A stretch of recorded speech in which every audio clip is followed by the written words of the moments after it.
Good afternoon and welcome to the York Festival of Ideas and this latest event. My name's Colin Philpott and I'll be chairing this event and introducing our speaker, Alec Ryrie, in a few moments, who's here to talk about his latest book, The Age of Hitler and How We Will Survive It. By the way, I'm an author of a number of books, including one about the Nazis, so this is of particular interest to me. Now, I think if you saw this book on the shelves of a bookshop with the title The Age of Hitler, you would probably assume that it would cover the period of, say, from the 1920s through to, the end of the Second World War. But you would be wrong. The book starts in 1945 and continues up to and including the present day. And I'm not going to steal Alec's thunder, except to say that the premise of the book is to examine Hitler's role as the prevailing, if you like, embodiment of evil as a reference point for the collective imagination of the Western world ever since the end of World War II. And just to remind you, Alec is the a professor of the history of Christianity at the University of Durham, also a fellow of the British Academy. Prior to the book we're discussing today, he's written several other books about many different aspects of the history of Christianity. Alec, welcome, and over to you. Colin, thank you very much, and thank you all of you for being here. So, as Colin said, I'm going to start a talk about the age of Hitler. Actually, a couple of years after Hitler's death in 1947, which was the year that the American radio network ABC began broadcasting a series under the modest title, The Greatest Story Ever Told. And this series ran for nearly 10 years. It was broadcast in over 50 countries. It turned into a novel and eventually into an epic star-studded movie. And the story that it was telling was, of course, the story of Jesus Christ, which up to the middle of the 20th century was still the defining sacred story in British, in American, in Western culture more widely. And it was a story which was told and retold, not because it was unfamiliar, but because it was so deeply familiar. To be clear, this was a society where earnest Christian believers were a minority, but everyone recognized the power of this story, because whether or not they believed that he was God incarnate, the most potent moral figure in that culture was Jesus Christ, the most powerful human symbol of what counted as good and evil. Atheists of the era would usually go out of their way to emphasize that they might not believe Jesus is the Son of God, but they saw him as the supreme moral example. But by the time the movie comes out in 1965, it's no longer obvious that it really is the greatest story. The global box office only covers 3/4 of its vast production costs. I mean, it's partly because it's just a bad movie. It's 4 hours long. It's now best remembered for John Wayne's unintentionally comic cameo as the centurion at Calvary. Reverence was no longer the order of the day. So, if our most potent moral figure wasn't Jesus anymore, who was it? Well, I think the answer is pretty obvious. Once we had a positive exemplar, a model of who we should be and of what we should love. But by the time we were properly into the post-war era, we'd swapped him out for a negative moral exemplar, a moral of who we shouldn't be, a model of what we should hate. In our relativist, pluralist age, Adolf Hitler has become our one reference point, the yardstick by which we know what's evil. Many of us believe that Jesus is good, but not with the same fervor and conviction with which we believe that Nazism is evil. Crosses, crucifixes have lost most of their cultural power. You can play with them and joke about them, nobody really minds. But there is no visual image in our culture that packs the same punch as that one. play or joke with a swastika and you make yourself into a monster. To understand what we still call the post-war era, our own era that we've lived through, I think we need to understand that it is the age of Hitler. Since 1945, the man with the toothbrush moustache has dominated our moral imaginations. And I have no objection to demonizing him. If you're going to choose one human being to stand as a representative of absolute evil, well, I challenge you to find a better candidate. But we should be clear about what we've done. We've replaced a positive exemplar with a negative one. We've taught ourselves that evil looks like this, looks like a Nuremberg rally, when in fact, evil takes many forms. And we've persuaded ourselves that we live in an age that has no religion, when in fact, we are believers in the myth of World War II, or at least we have been till recently. As you might have noticed, our shared secular moral consensus, the consensus that we built fundamentally around the fact that whatever else we are, we're not Nazis, that's starting to unravel. And so what I want to talk to you about this afternoon is how that happened and where it might be going. We didn't switch out a Christian moral system for an anti-Nazi one without good reason. Christianity's moral authority had been decaying for centuries. Jesus' admirers kept citing him as a witness against the churches, not as an embodiment of their teachings.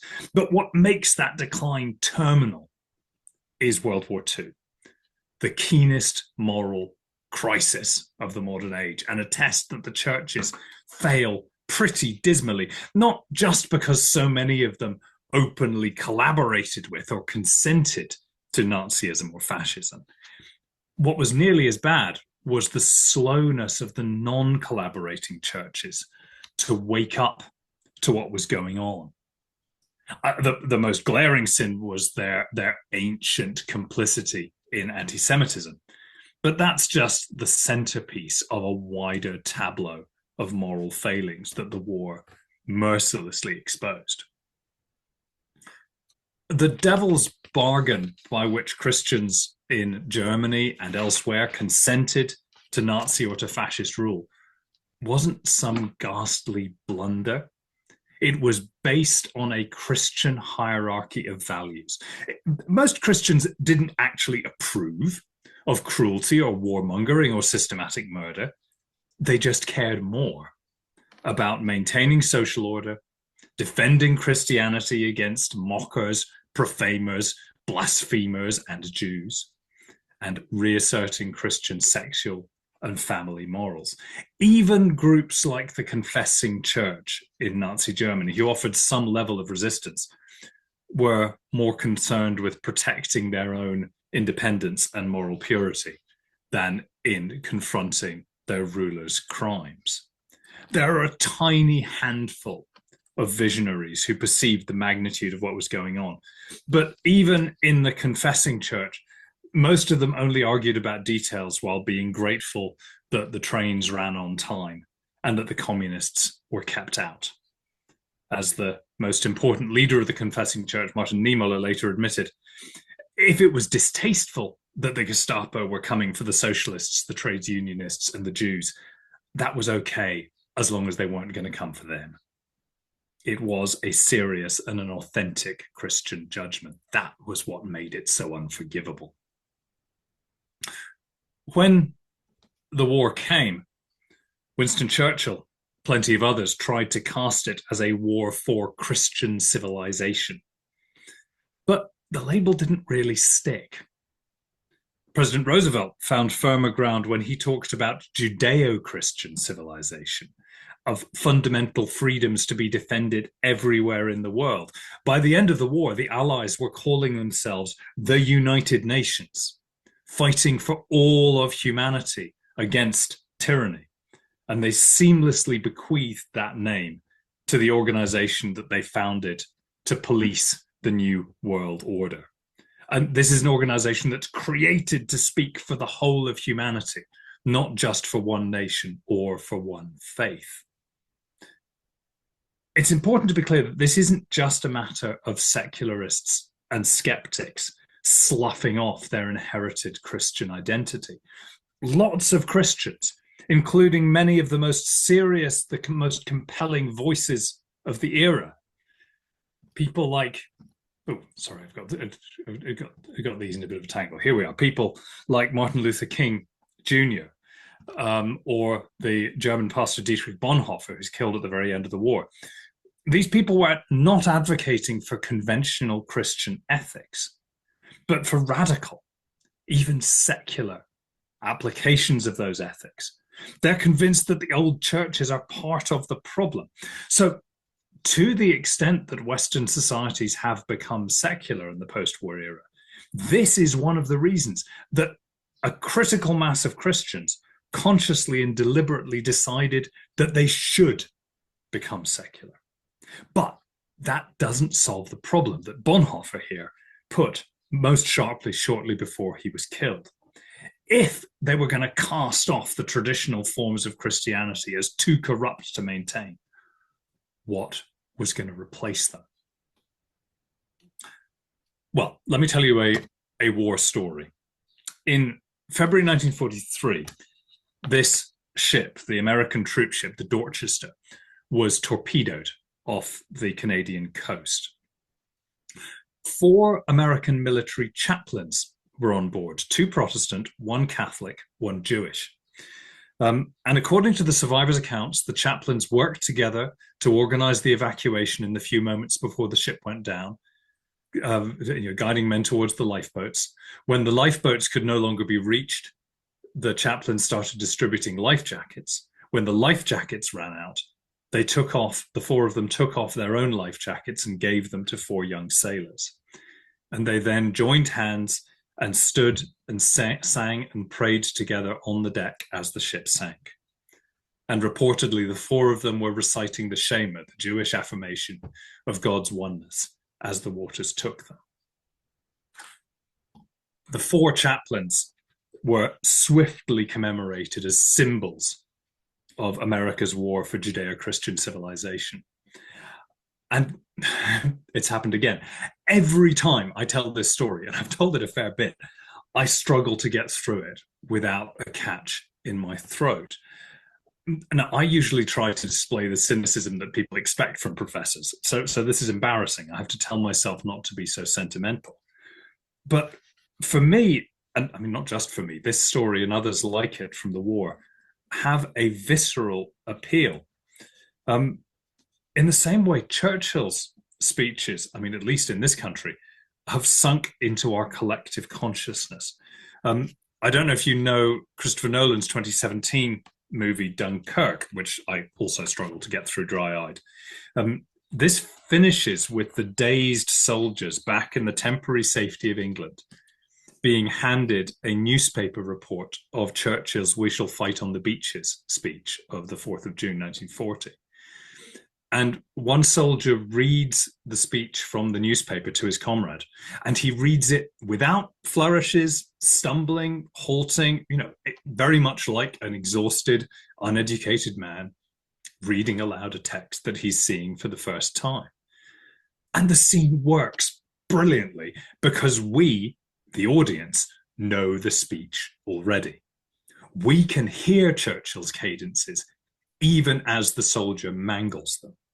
It's the clumsiness of the reading that helps us hear the familiar words afresh. Usually the only words that need to be rescued from over-familiarity in that way are the words of Scripture.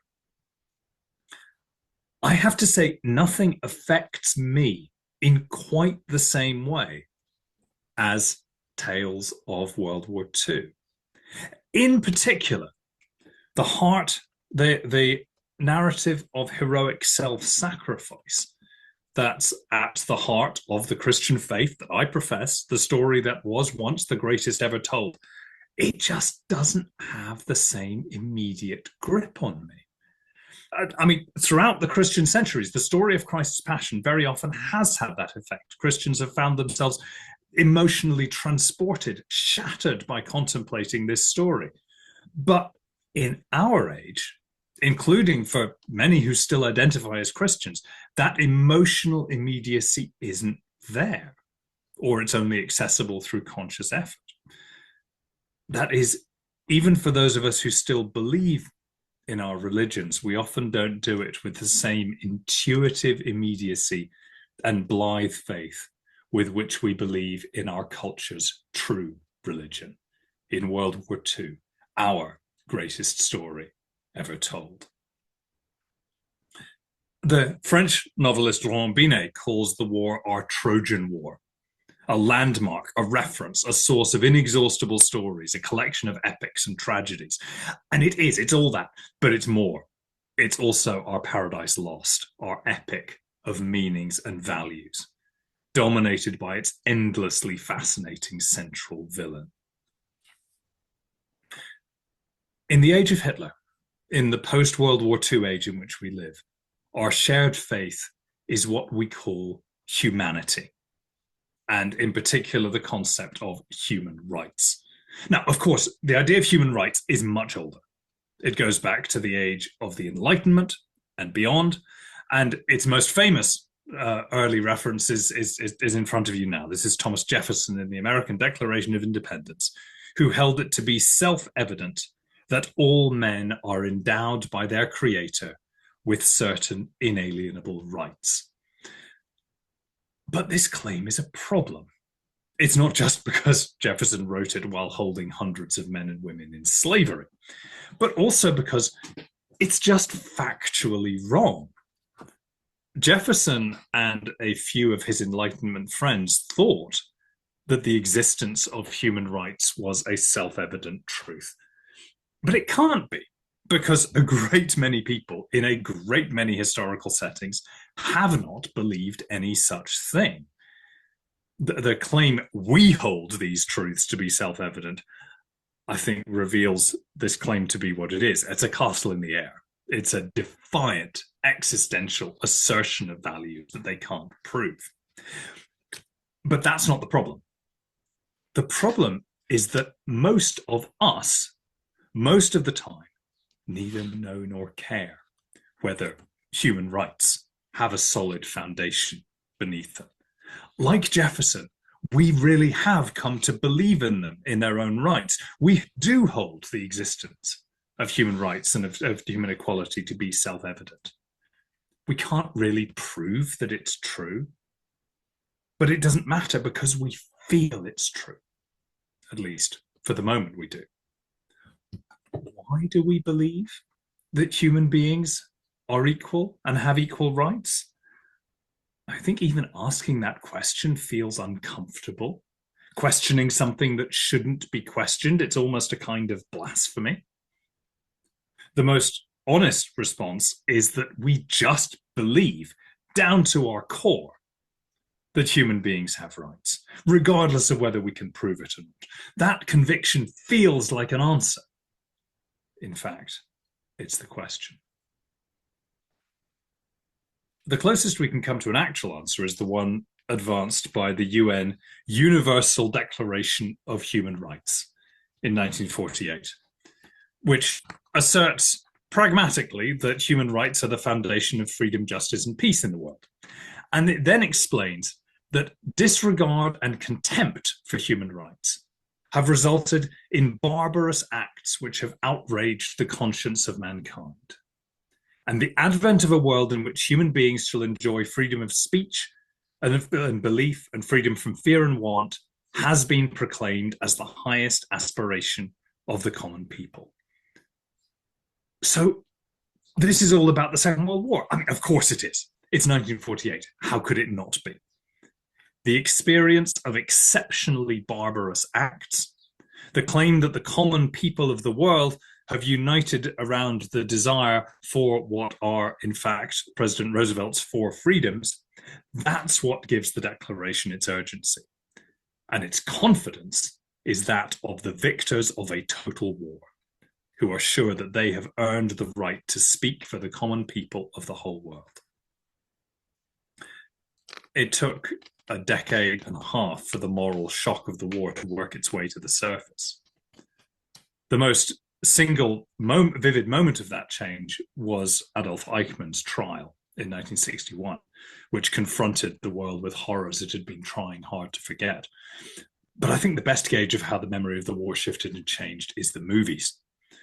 The war movies of the 1950s were somber, like The Cruel Sea in 1953, or rousingly patriotic, like The Dam Busters, or there were rip-roaring adventures like Ice Cold and Alex in 1958. But these movies neither demonized Germans nor dwelled on Nazi crimes. The depiction of the German army as honorable opponents in The Longest Day in 1962 was underpinned by the involvement of huge numbers of German extras and indeed several former Wehrmacht generals in the production. In the much-loved British film, The Great Escape from 1963, Germany's regular armed forces are contrasted vividly with the Gestapo and the SS, who are alone made to bear responsibility for all the atrocities. But what's new about that movie is that villainous Germans are being given screen time at all.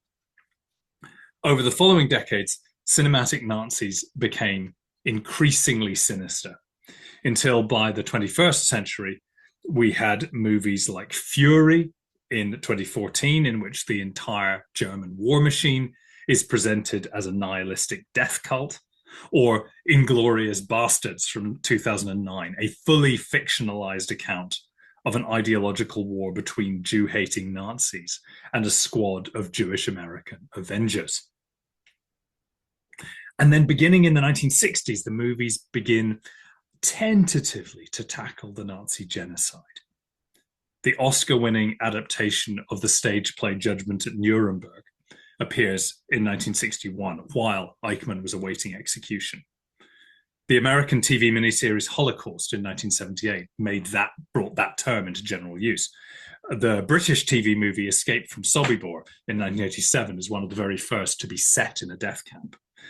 Schindler's List in 1993 is when Hollywood finally looks the Holocaust in the eye. And there's been a string of Holocaust films since then.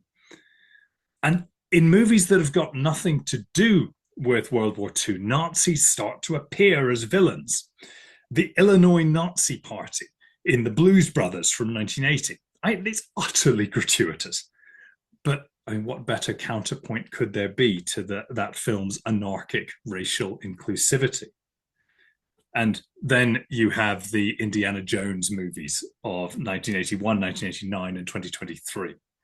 The values of our age, I think, are summed up by Dr. Jones in The Last Crusade. Nazis, he says, I hate these guys. By then, Nazism had come to denote any attempt to wield authority over others. So workplace bullies are little Hitlers, punctuation pedants are grammar Nazis. The International Holocaust Remembrance Alliance takes a dim view of this kind of thing. I mean, understandably enough. But I think it's inevitable. Nazis come as readily to our mind as Satan did to the minds of medieval Christians.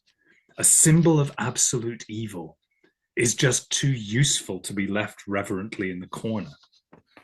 If hypocrisy is the tribute that vice plays to virtue, then trivialization is the tribute flippancy pays to earnest moral conviction. In 1990, the internet pioneer Mike Godwin formulated his famous law, which is that the longer an online discussion goes on, the chance that someone will compare someone else to Hitler or the Nazis inexorably increases. And once it happens, the online discussion is over. Now, I mean, almost nothing else about the internet is still recognizable 35 years on. But Godwin's law, I think, still holds. Calling someone a Nazi is quite literally the final insult. It ends the argument because it's a punch in the face. Once you've been called a Nazi, what can you do apart from leave the discussion or punch back? It's our one absolute reference point. You can defend Stalin. You can peddle conspiracy theories about 9/11 or COVID-19 or whatever, you can claim that most men accused of rape are innocent. Any of those things will probably only boost your online following. But even now, if you deny the Holocaust, you're an intolerable monster. And when you bleat about cancel culture, only other monsters will care. And rightly so, because to deny the Holocaust is to reject the deepest moral truth on which our society is built. I think the clearest sign of this is the ways in which World War II has been translated into fictional settings, being reshaped and purified in the process. It starts during the war itself, as Tolkien is writing what's going to become the 20th century's best-selling novel, The Lord of the Rings. And Tolkien absolutely insists that his War of the Ring is not an allegory for the real war. Tolkien was a staunch anti-Nazi, but also a veteran of the First World War, who knew that a war, any war, is, as he told his son, an ultimately evil job. Because his fear, as he wrote in 1944, was that we are attempting to conquer Sauron with the ring. We're fighting evil with its own weapons. Even if such a war is won, its victory, the result of the victory will only be to breed new Saurons. And so he told a story not of the war as it was, but as it should have been. A story of a war against a dehumanizing tyrant in which the heroes, despite great temptations, destroy the power to impose tyranny rather than using that power to defend themselves. Now, as Tolkien well knew, in political terms, this was a fantasy more unbelievable than any elf or wizard. That's why he wrote it as a myth. If you're going to use the memory of World War II to reset your moral compass, then you're going to need purified versions of it, not the morally compromised reality. And as Tolkien said, we've been breeding new Saurons ever since. They're not quite in the same way that he meant. Dark Lords, a series of ersatz Hitlers, have populated the most popular mythologies of the post-war era. In Star Wars, the Dark Lord has stormtroopers and jackbooted interrogators. He blasts whole peoples into nothingness, and he's defeated by plucky farm boys in planes. In the Harry Potter novels and films, the Dark Lord pursues racialized supremacy. He gives his followers a name, the Death Eaters, and a set of symbols that openly evoke the SS. The same vision is apparent in one of the most compelling creations of the British 1960s, the Daleks, the villains of the TV series Doctor Who, miniature tanks whose relentless desire for extermination reveals them to be wrecks of life entombed in metal and hate. These are the myths of Hitler, in which generations of children in the post-Christian West have been raised. In these myths, the brutal lessons of World War II are transposed into morality tales. We are apparently determined to teach ourselves and to keep relearning that this is what evil looks like, even though evils rarely appear in such plain dress. So, if we want to ask why Christianity went into retreat in the West from the early 60s onwards, I think there's a simple answer almost. That Christianity's one crucial, virtually uncontested function in pre-war Western societies had failed. Whatever else the Christian religion had been by then, it was still our store of value. Believers and unbelievers alike accepted the authority of Jesus's ethics. I mean, as reflexively as we now accept the notion of human rights. But once a new set of values was in place, a new lodestone had reset our moral compass, so that what had once pointed towards Jesus now points away from Hitler, that subtle adjustment of our coordinates made the old maps redundant. And so they were abandoned, or they simply and quietly fell out of use. We still, many of us, hold some version of our Christian faith, mixed with the anti-Nazi values of the age. Some of us might even tell ourselves that our faith is fundamental and that the agreement of our religious and our secular values is a happy coincidence. Perhaps we worry, many of us do, that we live in hopelessly divided societies, fractured into irreconcilable pluralities. We're slow to recognize that we do share a deep, a strong, a pervasive moral consensus. Slow because of the inability of fish to know what water is. Our myth is that we live in a secular age based on self-evident truths like human rights. But in fact, we live in the age of Hitler, and our religion is World War II. Or at least it has been until recently. In the 2020s, that faith is the one that's really crumbling. The war is losing its moral centrality. Quite a lot of the planet is reasonably enough reluctant to accept that universal values were defined for all time by the victors of a war between colonial powers. Even in the Western world, on the left, the growing intuition that racism is the defining evil of our time has meant that the Nazis' racial tyranny looks like only one example amongst many. Slavery, imperialism, apartheid, just as terrible. The post-1945 instinct that anti-Semitism is a case apart is an exceptional evil that has been, well, to say the least, dulled, not least because of the way that Israel has, for many on the left, been reclassified from victim to villain. Whereas on the right, of course, the long shared determination that any hint of fascism was unacceptable, that's been crumbling for 2 decades and more. And it's easy to vilify the political opportunists who've built their careers on populist race baiting and defiance of the taboos that protect democratic norms.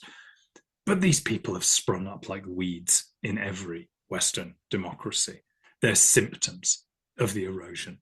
They're not the cause. And I have to say, I'm unfashionably encouraged by some of these developments. And not that I disagree with the values of the age of Hitler, the values of our anti-Nazi era. I just don't think they're enough. Our myths of the Second World War have taught us some really valuable lessons, but also some misleading, even some toxic ones. That evil typically appears in the guise of a dark lord, that the best way to confront it is with violence, whereas that prudence and forbearance and discretion are merely appeasement. As Tolkien could have told us, building our values around a war is unwise, because even a just war is in itself a very evil thing. And more fundamentally, replacing a positive exemplar, such as Jesus, with a negative one, such as Hitler, comes at a heavy cost.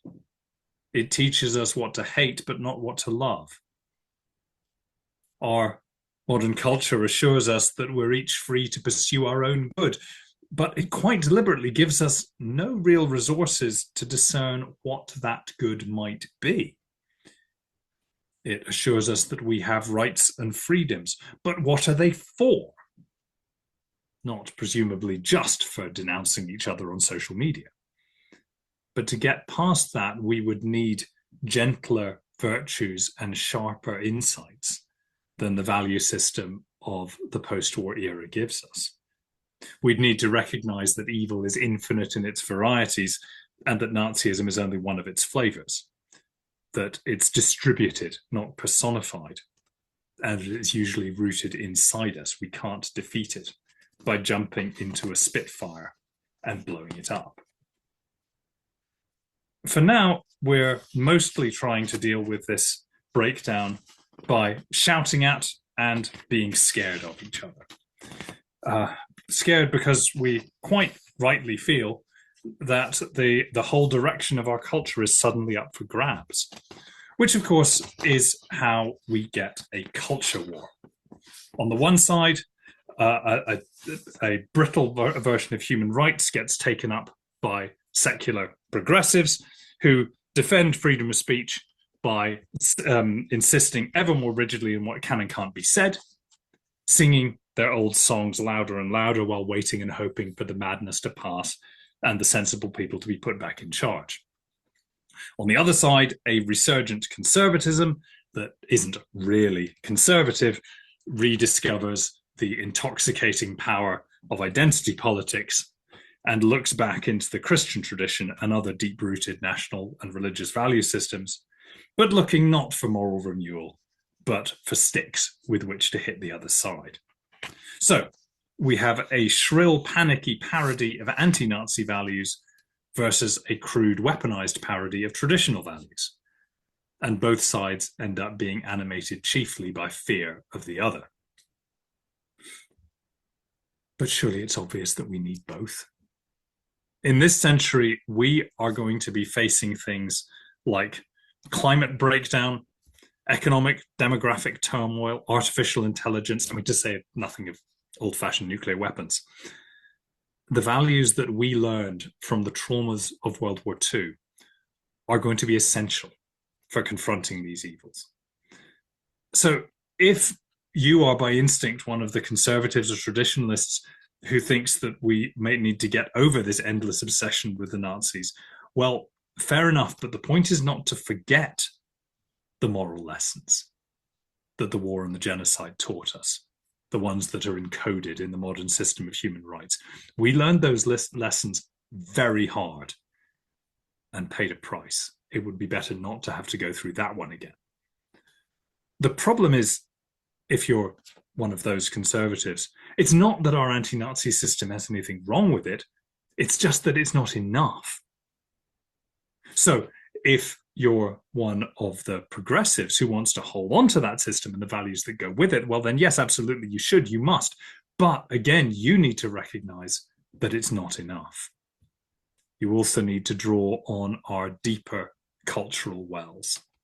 And that means deeper cultural traditions, religious traditions, philosophical traditions, the things that can show us what to love as well as what to hate. Put it this way, our anti-Nazi values are great at separating the world into the black and white of good and evil, or if we're sophisticated, we might think in shades of grey. But it's those deeper traditions that can show us full colour. Instead of just passing judgment, they can help us to see beauty. In particular, they're going to teach us some of the virtues that we are most going to need to navigate this century and which our anti-Nazi values conspicuously lack. Virtues such as humility, repentance, and forgiveness. So, how do you actually win the culture wars? Well, I think it's a race. Which side is going to make it to this sort of synthesis first? Who's going to outflank the others and seize their territory? Your anti-Nazi progressive secularists could do it. For them, the trick will be not only to respect, but actually and sincerely to draw on those deep, textured, rooted religious philosophical traditions. That won't only breathe fresh life into their own movement, it'll also give the lie to the populists who claim that they are the only ones defending ancient identities against vacuous secularist wreckers. But the religious, the traditionalist culture warriors, they might beat them to it. Because for them, the way to win is to fully and honestly own the anti-Nazi heritage with all of its freedoms and scruples and responsibilities, all of which are profoundly compatible with the older rooted traditions, but which also have new and pointed lessons of their own to add. That way, they'll purge the poison in their own ranks and find that they've arrived at a place where the vast majority of us are ready to be on their side. And truly, I don't believe I care who gets there first. Alec, thank you. Fascinating. What a wealth of ideas and well, a wealth of ideas in what 40 minutes, just under 40 minutes. Fascinating. Thank you very much. Now, and we've quite a lot of people on this event today, but so far everybody's being very backward in coming forward, as far as I can see. But just to remind you, if you have questions, this is the opportunity to ask them. But whilst we wait for people to compose their thoughts, I'll fire a few of my own, Alec, if I may. Please do. I mean, just sort of doing it chronologically, and these are a bit random, forgive me. Of course. The sort of assumption that, if you like, Christianity, or particularly the person of Jesus Christ, Christian Mm. ethic, was the sort of shared value Mm. up to the Second World War. I mean, some people might question that, actually, mightn't they? You know, to what extent was Christianity still the overwhelming, if you like, common philosophical meeting point, you know, by the time of the Second World War? Okay, well, I'll call as my witness for that Bertrand Russell, who is I think maybe the most famously outspoken opponent of Christianity during that era. His lecture and book "Why I'm Not a Christian" becomes a bestseller and really makes him a prominent cheerleader for the secularist cause.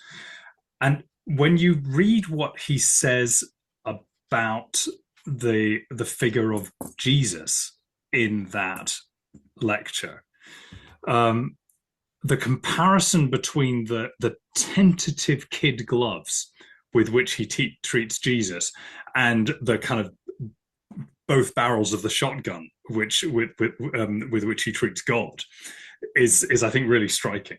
That he sees absolutely no reason why he shouldn't go after theism, go after the idea of belief in God, with everything he's got. But he is, extraordinarily tentative in his criticism of Jesus, in carefully suggesting that it's possible that some of Jesus's ethics aren't as perfect as everybody thinks they are.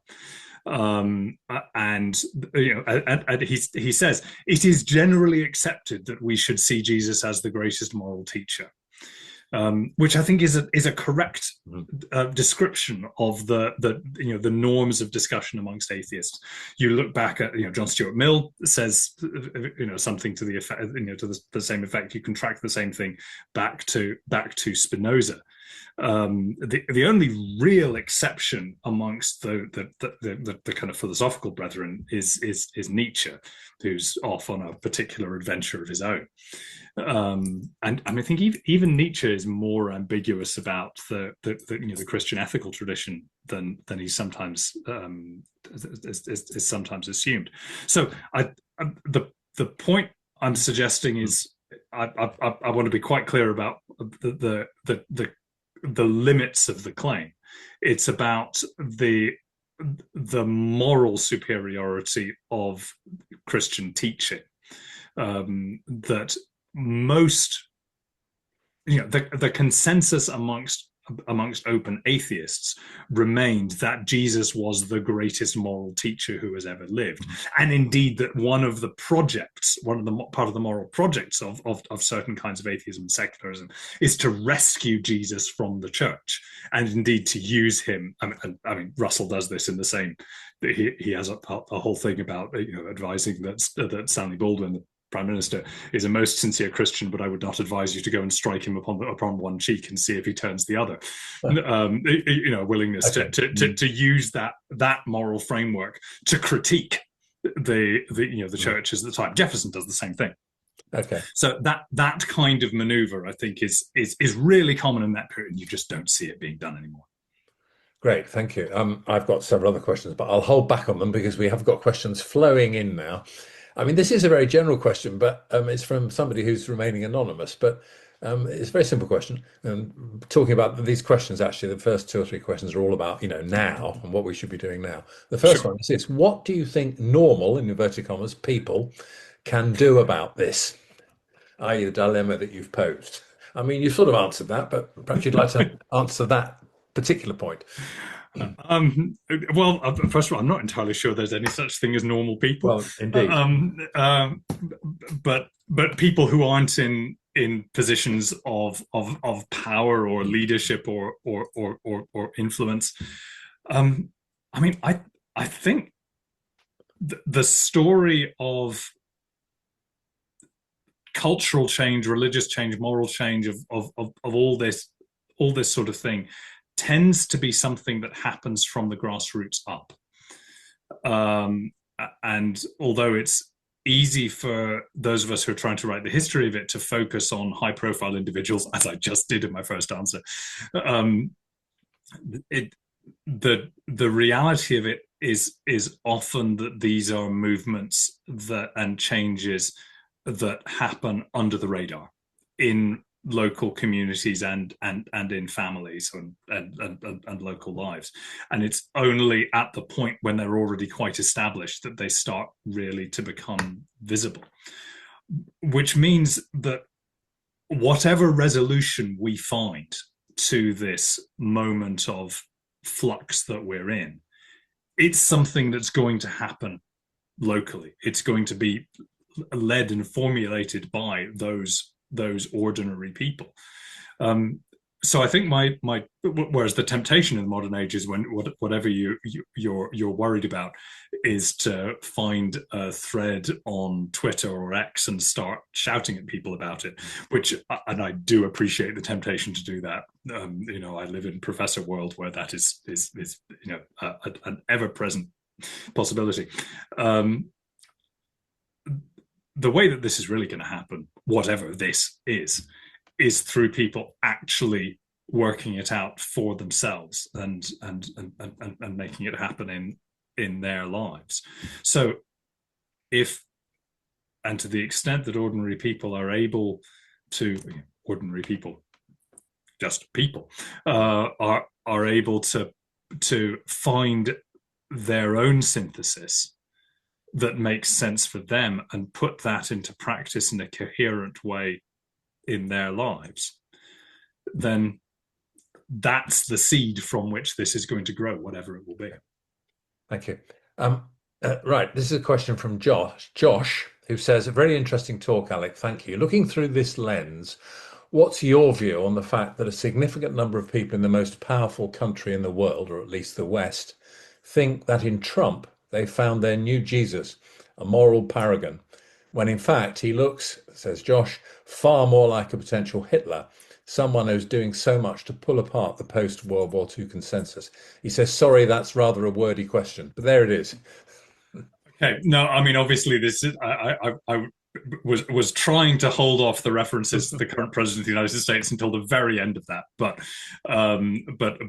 of course, one of his particular political gifts is to make himself ever present in all of our minds. So several answers to that question. The first one, obviously, is I have no idea. Nevertheless, you asked me the question, so I'll come up with some answers. I'm wary of the attempts to draw parallels between Trump and Hitler. There are certain points of comparison. There are also many differences. I mean, however reluctantly, he did leave office first time around, and it looks like he's going to stand down at the end of his second term. This is not classic Hitler behavior. By which I don't mean to say that he's not a bad thing. In my view, he rather is, but he's a different kind of bad thing. One of the problems of the post-war era is that we have tended to classify everything on a linear scale from zero to Hitler, which misses the fact that evil manifests itself in many different varieties. One of the lessons of the pre-war era is that a great many people in the West were so fixated on the dangers of Bolshevism, of Soviet communism, that it was only very late in the day that they realized there was something even worse blowing up in Germany. And that problem of being fixated on the wrong evil is one which I fear we may still be still be prey to. My my hunch is that the the kind of movement that Trump has been trying to lead in the United States is in serious danger of collapsing under its own weight. Um, there's an unwillingness to avow any values at all, a kind of an assertion of amorality, which, I mean, it's just really hard to sustain. And I mean, it obviously cuts strongly against the American political tradition, which is much more a tradition of hypocrisy, of proclaiming values and then failing to live up to them. And I mean, personally, I find hypocrisy much more reassuring because, you know, when you've got a hypocrite, then there's something that you can argue about and criticize them for. I think part of you know, Trump's effectiveness as a politician has been his avoidance of hypocrisy. But I also don't think we should overstate his political success. You know, I mean, he's now looking at the lowest approval ratings of any president this century. You know, his own party are peeling away from him. This is not a presidency that is going well. So the sheer scale of the volume of what he's able to project, I don't think should be taken to imply that he is the voice of the nation. Okay, we got a lot of questions there, and sadly, okay, sorry, I need to condense my answers. Perhaps a couple of brief answers. Of course. This is an interesting one. This is from Ian Smith. What about the BRIC countries, which is what, Brazil, Russia, India, China, South Africa now. What about the BRIC countries? They have very different frames of reference to ours, says Ian. Any thought about that briefly? Yeah, they really do. I think that's an important part of this story, that this whole worldview that I've been talking about has been a Western, a North Atlantic one, the perspective of the victorious allies, the Western allies from the Second World War. Obviously, Russia's memory of the war is very different. They don't call it a world war; they call it the Great Patriotic War. And as for formerly colonized countries, you know, their sense of the moral superiority of the Allies is distinct. So I think a big part of this is a shift away from an Anglo-American world order to a world in which that particular story is no longer going to have the same centrality. Yeah. I'm really sorry to those of you whose questions I won't have time to answer, but and this is perhaps an appropriate one, I think, probably to finish on. This is from Zoe, who says, thanks for a wonderful talk. Are there any people who inspire you in your daily life to believe that we are not doomed? Bit of a big question, that. it is a big question, and I think it's really interesting that we've become a society that's not good at finding heroes. I think Nelson Mandela was the last one of the people who were kind of internationally, almost universally admired.